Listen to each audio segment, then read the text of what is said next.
Hello दोस्तों, एक बार फिर से आप सभी लोगों का YRS क्लास में बहुत बहुत स्वागत है। दोस्तों, आज हम पढ़ेंगे क्लास 12 विषय हिंदी, यानी विषय हिंदी में जितने भी हिंदी काव्य साहित्य का जो विकास है, जो एग्जाम में 4 नंबर के लिए आपसे पूछा जाता है, मैं आज उन सभी प्रश्नों को आपके सामने अच्छे तरीके से बताने वाला हूं। तो दोस्तों, हिंदी साहित्य का विकास में जो आपका प्रश्न परिचय होता है, इसको हम आपको बताना चाहते हैं। इसमें आपसे कैसे पूछेगा, इस प्रश्न के अंतर्गत 4 अतिलघु उत्तरीय प्रश्न अथवा बहुविकल्पीय प्रश्न पूछे जाते हैं।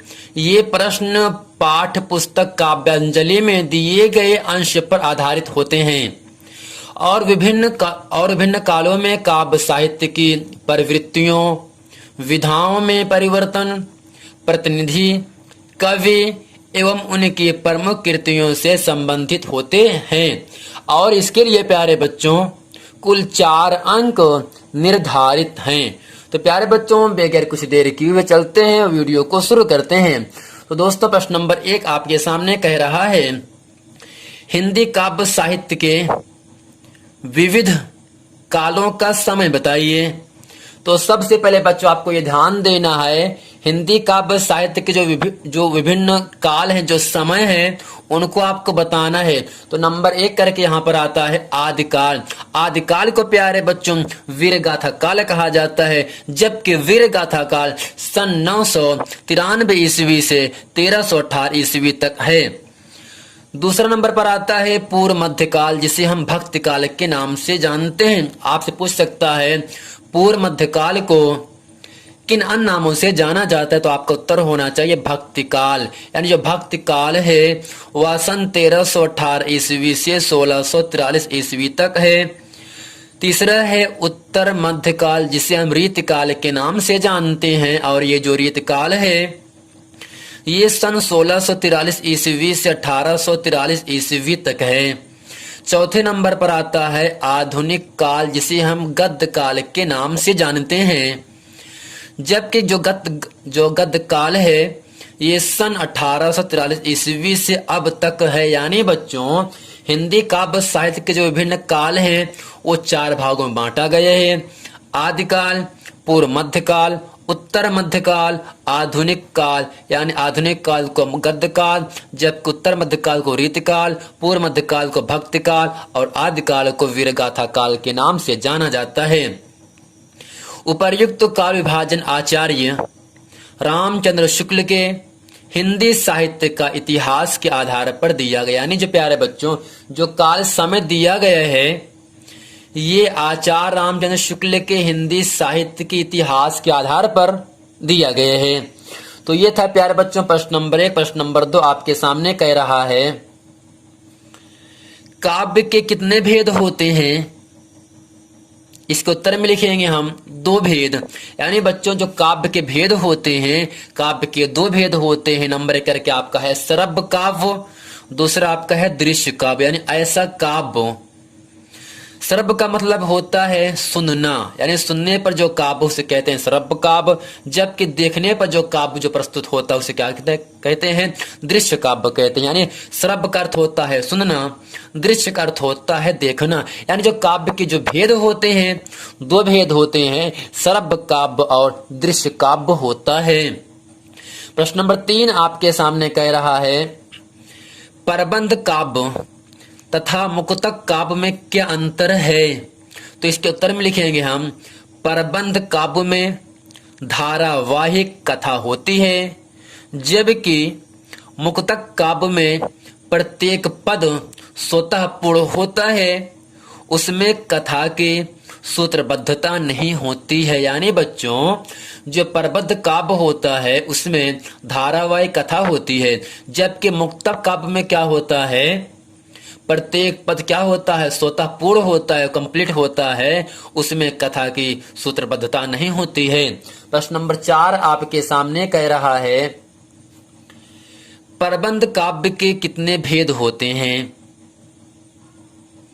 तो दोस्तों इसके उत्तर में लिखेंगे हम, प्रबंध काव्य के 2 भेद होते हैं। नंबर 1 महाकाव्य, दूसरा आपका है खंड काव्य, यानी जो प्रबंध काव्य होता है उसके दो प्रकार होते हैं, महाकाव्य और खंड काव्य होता है। प्रश्न नंबर 5 है, महाकाव्य और खंड काव्य में क्या अंतर है, अर्थात महाकाव्य और खंड काव्य किसे कहते हैं, इन दोनों डिफरेंट क्या, इन दोनों फर्क क्या होता है।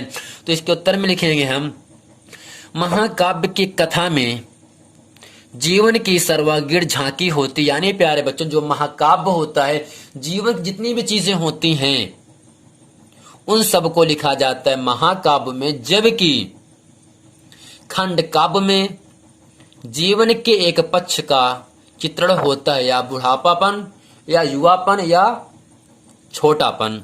यानी प्यारे बच्चों जो महाकाव्य होता है वह जीवन की सर्वांगीण झांकी होती है, यानी जीवन के शुरू से लेकर अंत तक जितने भी आप कर्म करोगे उन सब को बताया जाता है महाकाव्य में। जबकि जीवन में 3 अंग होते हैं, युवावस्था, वृद्धावस्था और जब बच्चा बाल्यावस्था, यानी इन तीनों में किसी एक के बारे में जब कहेगा तब वो आपका होता है खंड काव्य। यानी खंड काव्य में जीवन के एक पक्ष का चित्रण होता है।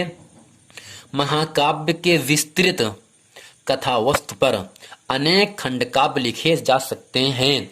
प्रश्न नंबर 6 है, किन्हीं 2 महाकाव्यों के नाम लिखिए। ये जो प्रश्न है एग्जाम में कई बार प्रश्न पूछा गया, इसलिए एग्जाम की दृष्टि से ये जो प्रश्न है बहुत ही महत्वपूर्ण प्रश्न है। किन्हीं 2 महाकाव्यों का नाम लिखिए। तो इसके उत्तर में लिखेंगे हम बच्चों, श्री रामचरितमानस, दूसरा आपका है कामायनी। यानी कामायनी और श्री रामचरितमानस जो है ये हिंदी के 2 महाकाव्य हैं। प्रश्न नंबर 7 है, किन्हीं 2 खंड काव्यों के नाम लिखिए। खंड काव्य के नाम लिखना आप केवल 2 है, तो इसके नंबर 1 करके लिखेंगे, जयद्रथ वध और हल्दी घाटी। यानी जो जयद्रथ वध है और हल्दी घाटी है ये दोनों क्या हैं, खंड काव्य हैं हिंदी के। प्रश्न नंबर 8 आपके सामने है, हिंदी पद्य साहित्य के इतिहास के विभिन्न कालों के नाम लिखिए। यानी बच्चों जो हिंदी पद्य साहित्य का जो इतिहास है विभिन्न काल का नाम, यानी कितने भागों में बांटा गया उसका नाम आपको बताना है।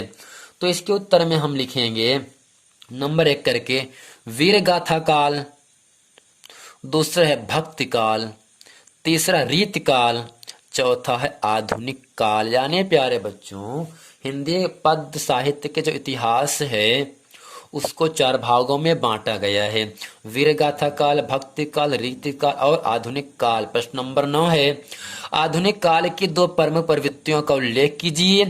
या ऐसे पूछ सकता है प्रश्न, वीर गाथा कालीन काव्य की 2 प्रमुख विशेषताएं बताइए। तो कुछ नहीं, इसके उत्तर में जिस प्रकार से लिखा ऐसे ही इसके उत्तर में हम लिखेंगे और आपको 2 नंबर की प्राप्ति होगी। इसमें लिखेंगे हम, आदिकाल के साहित्य में युद्धों का सुंदर और सजीव वर्णन हुआ तथा नंबर 2 करके लिखेंगे हम, सामूहिक राष्ट्रीयता का अभाव रहा। यानी दोस्तों आदिकाल के साहित्य में युद्धों का सुंदर और सजीव वर्णन, दूसरा है सामूहिक राष्ट्रीयता का अभाव रहा। प्रश्न नंबर 10 है, वीर गाथा काल के लिए प्रयुक्त 2 अतिरिक्त नामों का उल्लेख कीजिए। यानी वीर गाथा काल के अलावा 2 अतिरिक्त नाम आपको बताना है। तो इसके उत्तर में लिखेंगे हम, आदिकाल तथा चरण काल। यानी आदिकाल चरण काल को हम वीर गाथा काल के नाम से भी जानते हैं। प्रश्न नंबर 11 आपके सामने कह रहा है, वीर गाथा काल में साहित्य रचना की प्रमुख धाराओं का उल्लेख कीजिए। इसके उत्तर में लिखेंगे हम दोस्तों, वीर गाथा काल जिसे आदिकाल के नाम से जाना जाता है में साहित्य रचना की निम्नलिखित 3 धाराएं होती थीं। यानी दोस्तों जो वीर गाथा काल है, जो आदिकाल है, इसकी 3 धाराएं होती हैं। जो प्रथम धारा में क्या शामिल है, संस्कृत साहित्य की धारा।